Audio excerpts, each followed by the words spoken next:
Baik, selamat pagi anak-anak. Hari ini kita akan lanjutkan pertemuan yang kemarin berkaitan dengan pola bilangan. Pertemuan yang lalu kita sudah membahas ulasan tentang materi 1 tahun pelajaran kita, dan kemarin kita juga sudah masuk ke materi pola bilangan dan sedikit masuk kepada pola bilangan ganjil. Pertemuan yang lalu kita sudah membahas dan kita sudah mempelajari bagaimana cara menemukan dari pola bilangan ganjil. Untuk hari ini kita akan membahas tentang pola-pola yang lain. Bagaimana cara menemukan pola-pola yang lain dan seperti apa juga pola-pola bilangan yang lain tersebut. Baik, kita mulai saja. Mari semua memperhatikan.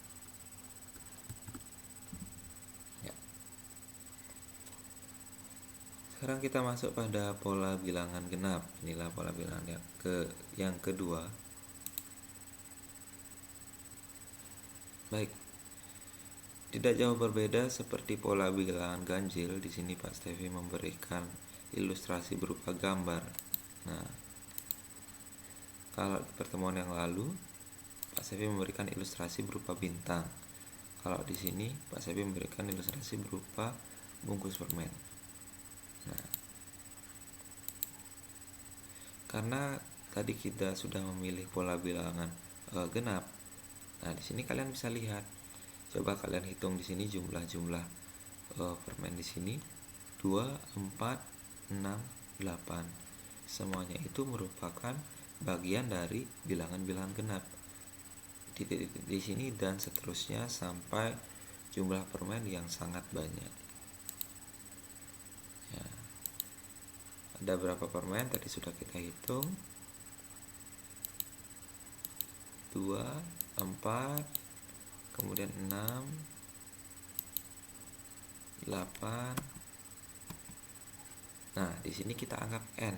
N itu kita tidak tahu sampai ke berapa, nanti diminta dalam soalnya. Ya.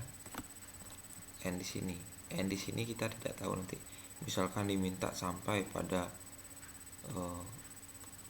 jumlahnya, misalkan ini kan suku pertama, suku kedua, suku ketiga, suku keempat kan 8. Nah, misalkan di sini yang ditanyakan adalah suku ke 1000. Nah, berapakah nilai N-nya? Itu yang akan kita cari, sama seperti di pola bilangan ganjil kemarin. Kalau ditanya pola bilangan apakah ini, kalian bisa lihat dari angka-angkanya, kalian sudah tahu kalau ini adalah pola bilangan genap pastinya.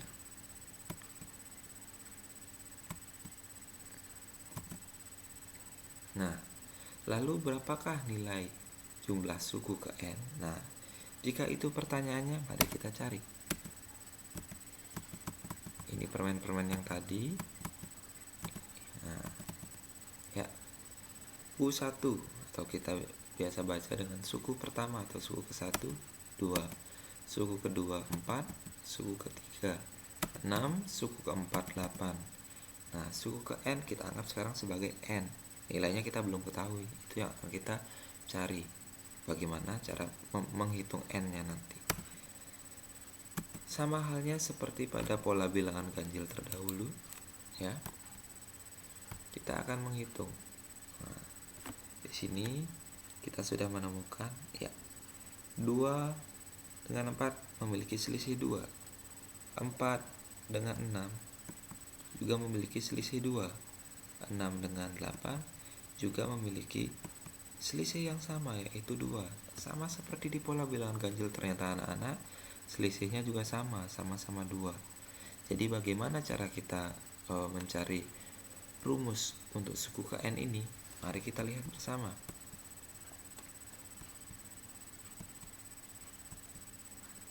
Ya. Pak Stevi pindah ke sini. Suku pertama 2, suku kedua 4, dan seterusnya. Dengan memiliki selisih yang sama, di mana selisihnya di sini sama-sama 2, ya. Semua selisihnya sama, yaitu 2. Kita mendapatkan pola seperti ini, anak-anak. Nah, 2 itu berasal dari 2 dikali 1. 2 ini adalah selisih yang sama ini. Sedangkan 1 ini berasal dari 2 ini berasal dari suku pertama, jadi dikalikan 1. Nah, bagaimana dengan suku kedua?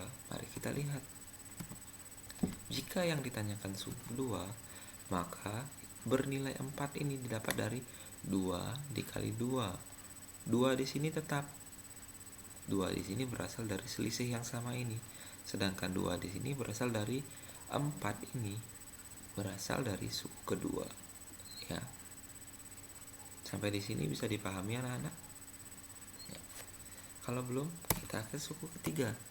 Begitupun suku ketiga. Suku ketiga itu bernilai 6. 6 itu berasal dari 2 dikali 3. 2 itu adalah selisihnya yang sama. Ya, 2 ini adalah selisihnya yang sama. 3 ini adalah suku ketiga yang kita hitung.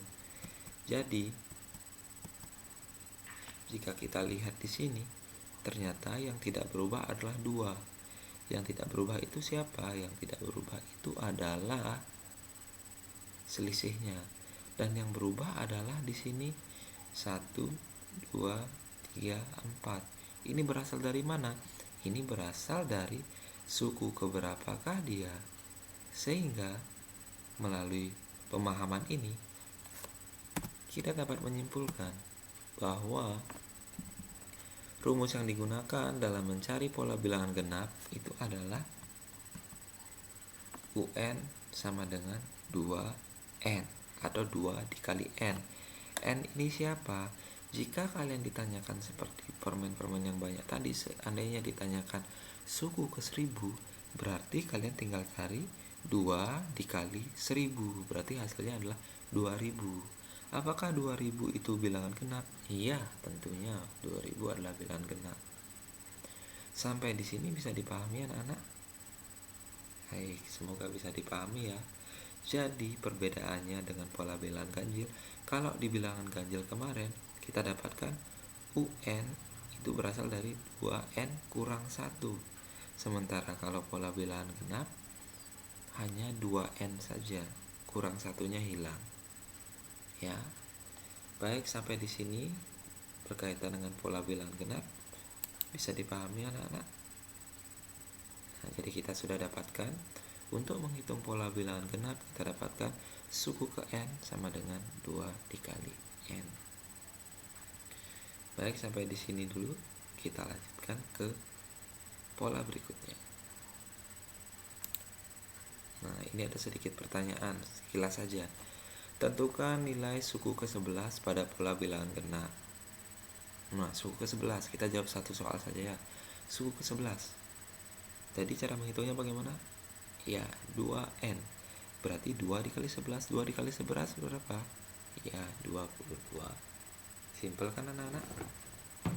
Jadi kalau kita sudah tahu rumus polanya, kita dapat dengan mudah menghitungnya. Jadi kita tidak perlu menghitung permen satu-satu atau menghitung es krim seperti ini satu persatu. Baik, selanjutnya kita masuk ke pada pola berikutnya. Kita masuk ke pola persegi anak-anak. Nah, ini dia pola persegi.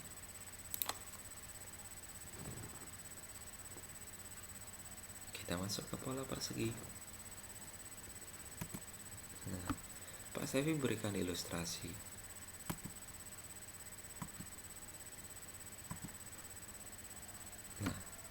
Ada sebuah kue, ada 4 kue, ada 9 kue, ada 16 kue. Nah, ilustrasinya itu begini anak-anak. Jadi sekarang kita anggap satu kue itu melambangkan sebuah persegi. Ingat, satu kue ini melambangkan sebuah persegi. Jadi jika kita ingin membentuk persegi berikutnya dari sebuah persegi, kita perlu berapa persegi lagi? Ya, kita perlu 3 persegi lagi. Sehingga jumlah perseginya, jumlah kuenya menjadi 4. Bayangkan saja kalau hanya 3 kue saja yang kita pakai. Apakah dia membentuk sebuah persegi? Tentunya tidak ya. Di sini ada lubang. Kalau kita membentuk persegi hanya dengan 2 kue saja, apakah akan menjadi sebuah persegi? 1 persegi ditambah 1 persegi akan menjadi 2 persegi. Apakah akan membentuk persegi jika digabung? Tentunya tidak. Dia akan membentuk apa? Persegi panjang. Ya. Sampai di sini dulu bisa dipahami? Ya. Jadi ingat, 1 kue melambangkan sebuah persegi. Jadi untuk membentuk persegi yang kedua kita butuh 4 kue. Jadi untuk membentuk persegi yang ketiga kita butuh 9 kue. Ya. 3 dikali 3. Ya. 4 dikali 4. Nah, bagaimana jika kita disajikan kue-kue yang begitu banyaknya? Apakah kita akan menghitung satu persatu? Tentunya pusing ya. Baik, mari kita lanjutkan. Maaf, di sini salah ya, Pak Stevi belum edit. Kue maksudnya.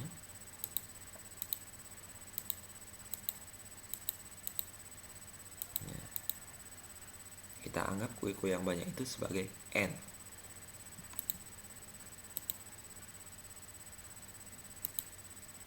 Nah, pola apakah itu?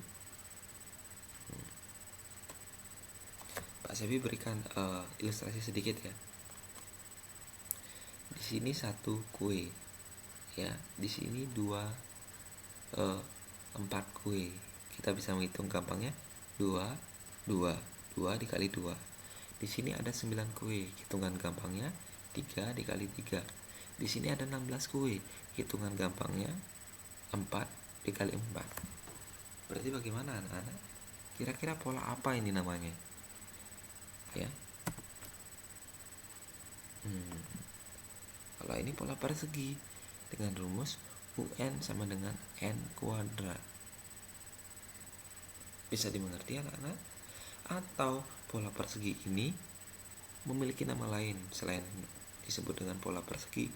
Dia juga disebut dengan pola kuadrat. Kenapa disebut dengan pola kuadrat? Kalian bisa lihat di sini. Tadi Pak Sevi sudah berikan pengantar tadi di sini.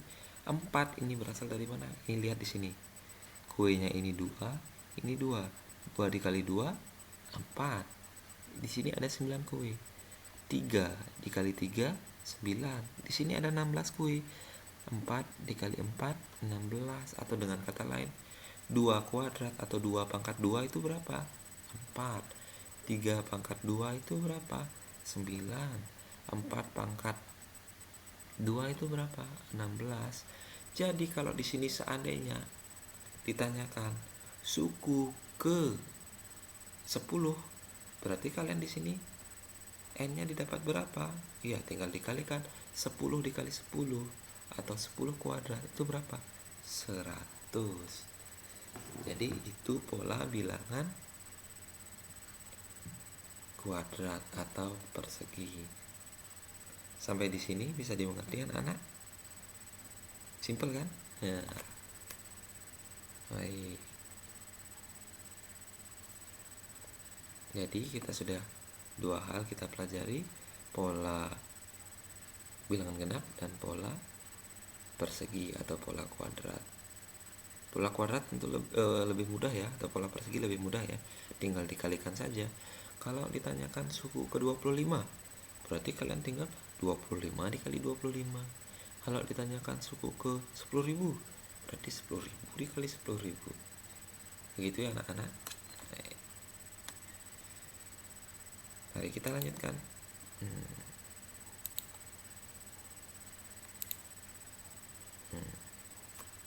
Sekarang setelah kita ke pola persegi, kita masuk ke satu pola lagi ya. Semoga nanti waktunya masih cukup. Kita masuk ke satu pola lagi, yaitu pola persegi panjang. Nah, kita masuk ke pola persegi panjang. Mohon perhatian semua. Setiap kita masuk ke pola-pola yang baru, Pak Sebi memberikan ilustrasi. Nah, sekarang kita pakai permen. Sama halnya seperti yang tadi, ya. Dua permen ini melambangkan sebuah persegi panjang, ya. 6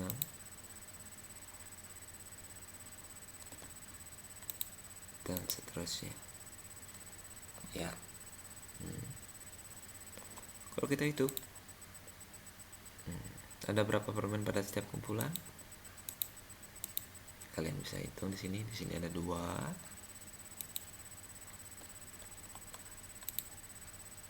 Di sini ada 6.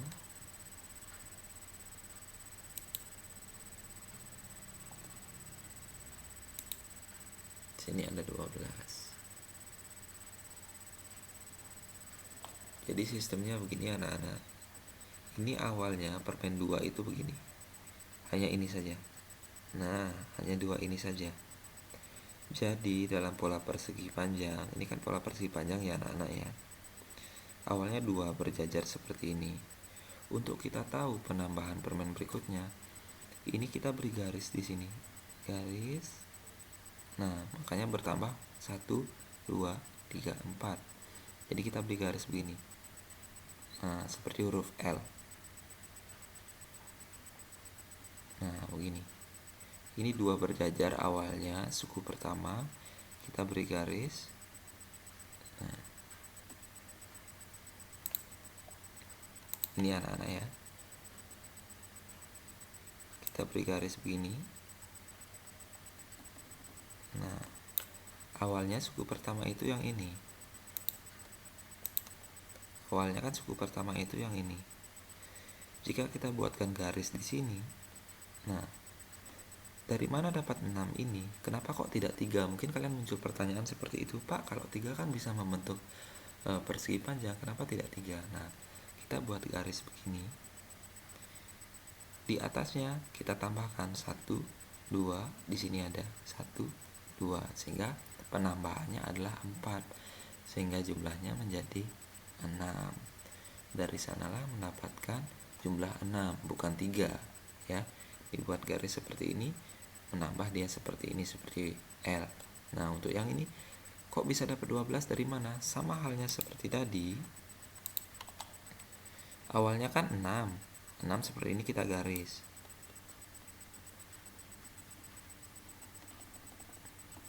Nah, kita garis begini. Setelah kita garis begini, ya, kita akan dapatkan di sini L-nya lagi.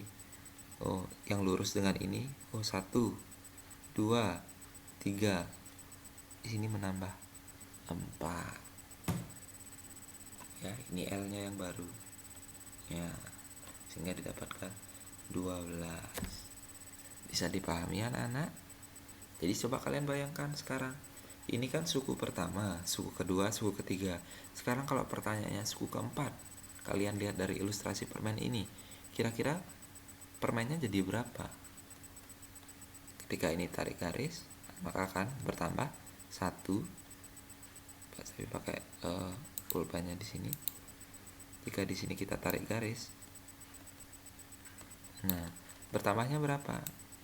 1, 2, 3, 4, 5, 6, 7. Pertamanya 7. Berarti berapa jadinya? Oh, maaf, satu lagi kurang. Nah, pertamanya 8. Ya. 1, 2, 3, 4. Nah, pertamanya 8. 12 tambah 8 berapa? Iya, 20. Begitu ya anak-anak, bisa dipahami. Jadi sejajar dia. 1, 2, 3, 4. Ini bertambah lagi 1. Iya.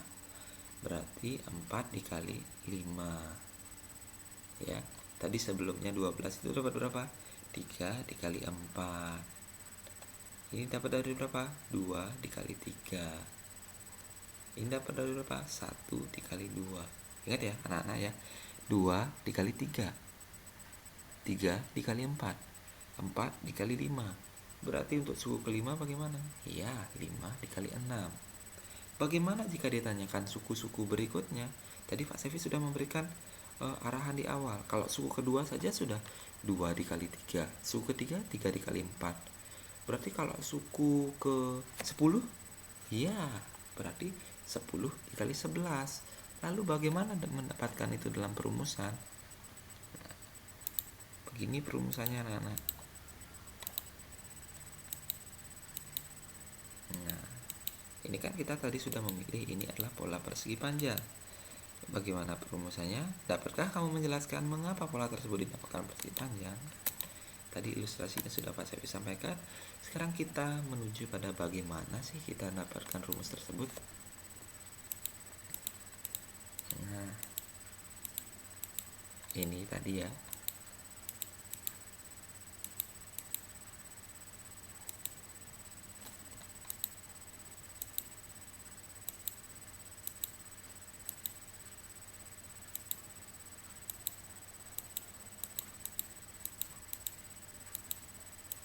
Nah, bisa dipahami anak-anak, ini kan 2 kali 1, ini 3 kali 2 atau 2 kali 3 ya. Nah,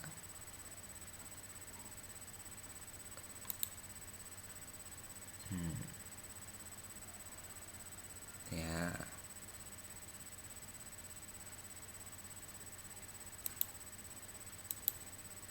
Nah, Pak Sevi berikan ilustrasi ini dulu deh.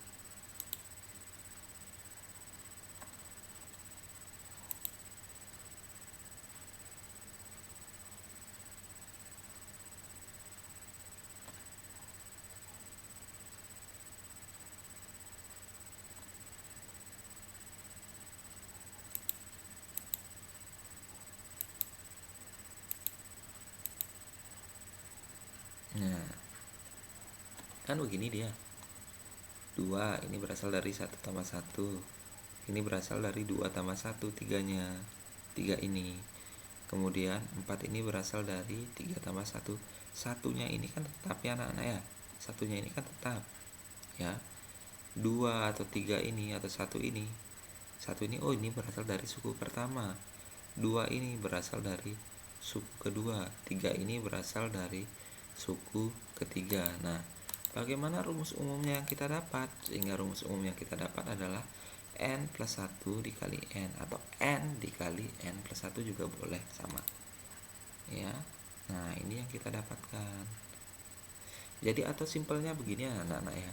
Kalau simpelnya begini, seperti ini ya. Jika ditanyakan suku yang kedua,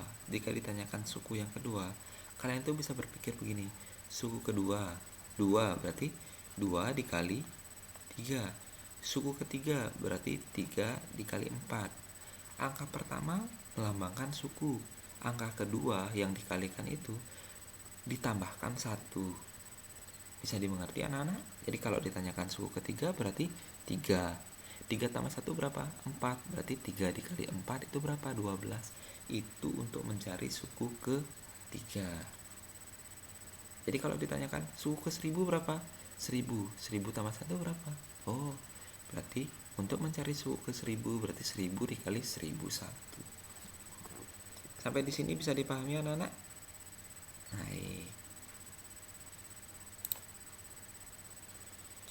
Baik, Pak Sevi rasa untuk pelajaran hari ini kita cukupkan sampai di sini dulu ya. Kita sudah belajar tentang 3 pola bilangan hari ini. Ada pola bilangan genap, ada pola bilangan persegi, dan ada pola bilangan persegi panjang ya.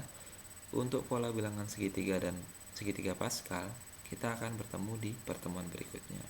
Untuk hari ini kita cukupkan 3 dulu ya. Setelah penjelasan Pak Sevi ini, kita kembali ke grup WA kita. Kita akan bahas di sana jika ada pertanyaan-pertanyaan. Baik, untuk hari ini cukup dulu sampai di sini videonya. Kita bertemu lagi di pertemuan berikutnya. Selamat pagi dan terima kasih.